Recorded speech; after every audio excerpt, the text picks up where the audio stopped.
যুক্তরাষ্ট্রে ফিলিস্তিনি ভেবে 2 ইসরায়েলি নাগরিককে গুলি চালিয়েছে এক যুবক। এতে প্রাণে বাঁচলেও গুরুতর আহত হয়েছেন তারা। এই ঘটনায় ইতিমধ্যেই ফ্লোরিডা অঙ্গরাজ্য থেকে ওই যুবককে গ্রেপ্তার করেছে পুলিশ। তারা জানিয়েছে ফিলিস্তিনি ভেবে ইসরায়েলি 2 পর্যটককে হত্যা চেষ্টার অভিযোগে গ্রেপ্তার করা হয়েছে তাকে। এই খবর দিয়েছে বার্তা সংস্থা রয়টার্স।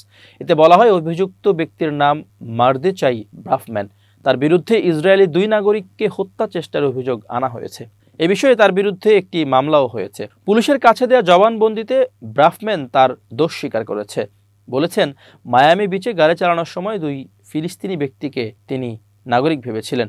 পরে তিনি সেখানে অবস্থান নেন এবং হত্যার উদ্দেশ্যে তাদেরকে লক্ষ্য করে গুলি বর্ষণ করেন। এতে ভুক্তভোগীরা প্রাণে বাঁচলেও গুরুতর আঘাত প্রাপ্ত হয়েছেন। একজনের কাঁধে এবং অন্যজনের বাহুতে গুলি লেগেছে। পুলিশ নিশ্চিত করেছে যে আহত 2 ব্যক্তি ফিলিস্তিনি নন, তারা ইসরায়েলি পর্যটক। রয়টার্স তাৎক্ষণিকভাবে ব্রাফম্যানের কোনো প্রতিনিধি বা আইনজীবীর সঙ্গে যোগাযোগ করতে পারেনি। মানবাধিকার কর্মীরা বলছেন, 2023 সালে হামাস ইসরায়েল যুদ্ধ শুরুর পর থেকে যুক্তরাষ্ট্রে মুসলিম এবং ইহুদি বিদ্বেষ আগের তুলনায় অনেক বেশি বৃদ্ধি পেয়েছে। ফিলিস্তিন এবং ইসরায়েলের পক্ষে বিপক্ষে অবস্থান নিয়ে একদল আরেক দলের প্রতি ঘৃণা প্রদর্শন করছে।